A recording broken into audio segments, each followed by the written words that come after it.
आप सभी जो प्रेस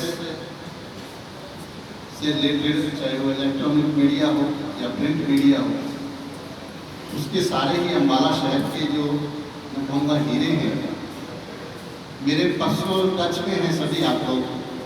मैं इसलिए किसी विशेष का नाम नहीं लेना चाहूँगा, क्योंकि आप सबका मेरे हृदय में बहुत ही प्यार और सम्मान है।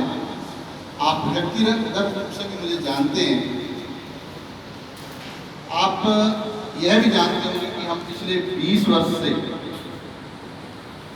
आयुर्वेद और नेचर को लेके बहुत बड़ा कार्य कर रहे हैं, जिसके आज रिजल्ट ये है कि पूरे संसार से हमारे पास हर बीमारी के, जिसको मेडिकल साइंस बोल देती है कि ठीक नहीं होंगे, उन लोगों को ठीक करने में हम सक्षम होंगे। उसके पीछे बहुत बड़ा कारण ये रहा है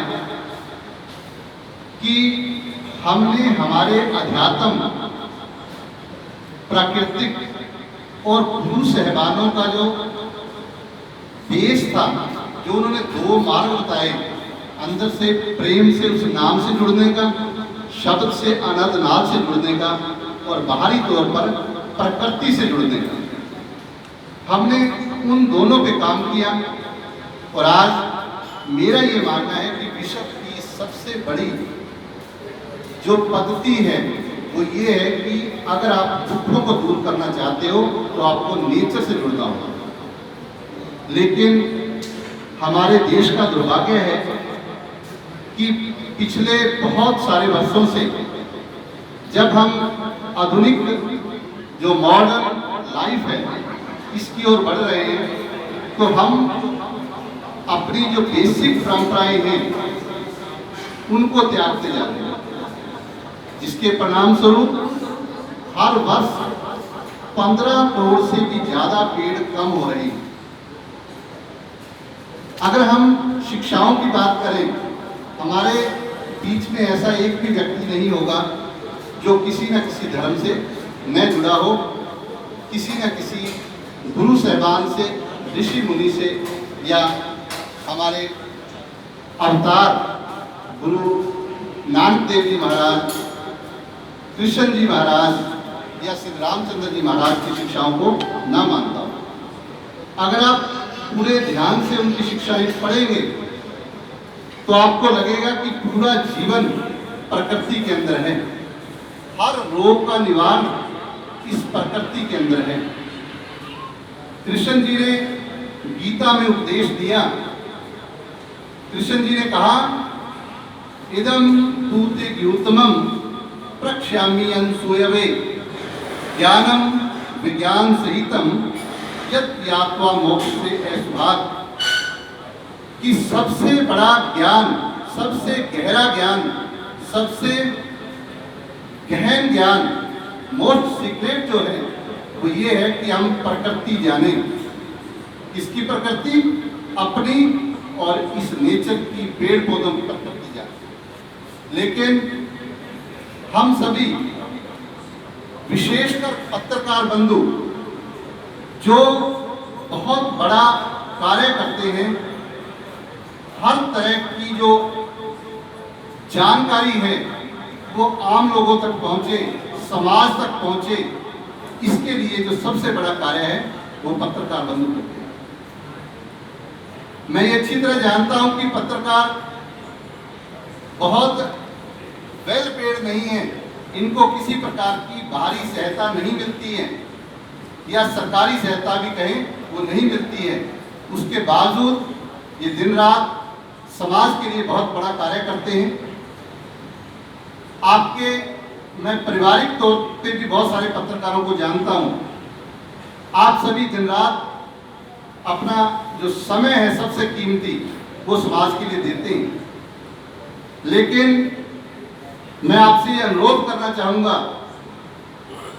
कि अगर आपने जो मिशन हमने शुरू किया है, ये मिशन आपने दिल से किया, अपने मन से ये मिशन को आगे पहुंचाया, जन जन तक पहुंचाया, तो इस धरा से पूरी तरह से जो रोग हैं वो समाप्त हो जाएंगे। ये मैं नहीं कह रहा हूं, ये पूरे संसार के जितने भी वैदिक ग्रंथ या श्री गुरु ग्रंथ साहब है वो कह रहे हैं, लेकिन हम उसके विपरीत चलते हैं। गुरु नानक देव जी कहते हैं, सात धरती भई हरियावली जिथे मेरा सतगुर बैठे आए। कहते जहां पे गुरु बैठता है, जहां पे संत जन बैठते हैं, जहां पे हम सभी संत के रूप में जाने गए गुरु ग्रंथ साहब। गुरु ग्रंथ साहब ने जहां भी मनुष्य का जिक्र किया वहां पे संत शब्द का इस्तेमाल किया। गुरु साहब कहते हैं, संतो गुरमुख पूरा पाई, कि आप पूरा ज्ञान लें तो क्या होगा, आप सत्य को प्राप्त करोगे, दुखों से दूर हो जाओगे। और वो ज्ञान क्या है? कुदरत का ज्ञान, नेचर का ज्ञान। आपने क्या कहा? कुदरत कवन कहा विचार, वारा न जामा एक बार। अब ये पढ़ने में तो बहुत अच्छी बातें हैं। हम गीता पढ़ते हैं, रामायण पढ़ते हैं। आप देखिए, हम रामायण पढ़ते हैं तो क्या कहते हैं, जब सीता माता रावण उठा के ले जाते हैं तो उनको पूछा जाता है कि आप कहाँ रहना पसंद करेंगी? तो सीता माता ने कहा, मैं अशोक वाटिका में रहना पसंद करूंगी। क्यों कहा? कहा जाता है कि जहां पे अशोक होता है वहां पे चिंता नहीं होती। ऋषि मुनियों की विद्वता देखिए आप। अशोक का मतलब शोक, जहां पे शोक नहीं होता है। तो हम उन परंपराओं को भूल रहे हैं और हम एक तरफ हमारे देश को महान कहते हैं, हमारे गुरुओं महापुरुषों की शिक्षाओं के लिए जान तक देने को तैयार हो जाते हैं, लेकिन जीवन में नहीं अपनाते हैं। जीवन में क्या अपनाते हैं? केमिकल युक्त, जहर युक्त और स्टीरॉयड युक्त जो दवाइयां हैं उनका इस्तेमाल करते हैं। जबकि हमारे संतों महापुरुषों ने कहा है कि जब आप नेचर से जुड़ेंगे तो किसी प्रकार का कोई दुख नहीं रहेगा। देखिए हम कैसी कैसी जड़ी बूटियां यहाँ लगाने जा रहे हैं। कालमेघ, कालमेघ का मतलब क्या है? दुखों का काल। अगर आप यहाँ कालमेघ बूटी लगाएंगे तो आपके 100 मीटर तक कोई वायरस नहीं आ सकता। हम यहाँ पे अरूसा बूटी लगाने जा रहे हैं। पीछे जैसे हमने कोविड की बहुत मार झेली है, बहुत बुरा वक्त देखा है। अगर आप अरूसा नाम की बूटी होती है, जिसे वसा कहते हैं, उसको पी लेते हैं, उसका प्योर रस, तो आपको रेस्पिरेटरी की कोई भी बीमारी नहीं आ सकती। ऐसी गारंटी हमारा आयुर्वेद देता है, हमारी नेचर देती है। लेकिन क्या हमने ऐसा किया? नहीं किया। बहुत सारी बीमारियां जिनका इलाज नेचर में छुपा है, उसका ज्ञान नहीं दिया जाता। हम उसके ज्ञान को साथ साथ देंगे जब हमें पता लगे कि ये जड़ी बूटियों की, इन पेड़ पौधों की कीमत बहुत अधिक है, ये हमारा लाइफ बचाती हैं। गुरु साहब ने कहा, पार जात के हर को नाम, ये परमात्मा के नाम के तुल्य हैं, इतनी कीमती हैं। तो हम उन जड़ी बूटियों को काटते जा रहे हैं। जो जड़ी बूटियां, जो पेड़ पौधे हमें ऑक्सीजन देते हैं, जीवन देते हैं, खाना देते हैं, हमें फल देते हैं, हमें छाया देते हैं, क्या उन पेड़ पौधों को काटना चाहिए? नहीं काटना चाहिए, बल्कि हमें और पेड़ पौधे लगाने चाहिए। पीछे अभियान शुरू हुआ था, हर एक मानव एक पेड़ लगाए, लेकिन हम इस अभियान को कहना चाहते हैं कि हर मानव 100 पेड़ लगाए। हमारा फर्ज बनता है, जो हमें सारी जिंदगी फ्री में ऑक्सीजन, फ्री में खाना, फ्री में सब कुछ, नेचर कोई पैसे नहीं लेती है, लेकिन हम उसके बदले में नेचर को क्या देते हैं? हम उल्टा उसको काट रहे हैं।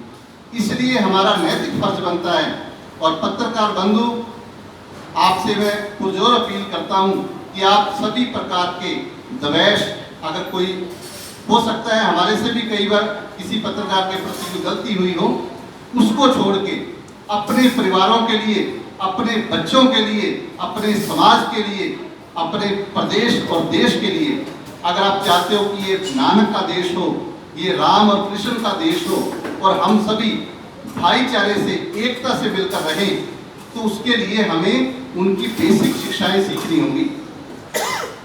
जो पेड़ हैं वो किसी एक धर्म के नहीं हैं, किसी एक मजहब के नहीं हैं, बल्कि हम सबके हैं। तो मैं आप सबको ये विश्वास दिलवाता हूं कि अगर आपने केवल और केवल पत्रकार बंधुओं ने पूरे हृदय से हमारा साथ दिया, तो आप अंबाला को पहचान नहीं पाओगे।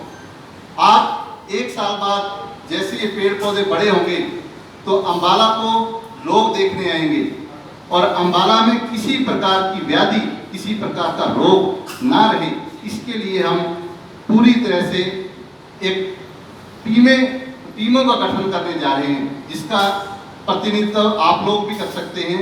आप लोगों को हमारे साथ भेज सकते हैं, जिसमें हम नौजवान को रोजगार देने जा रहे हैं। जो नौजवान पढ़ा लिखा है वो हमारे पास आएगा, हम उसको बकायदा जान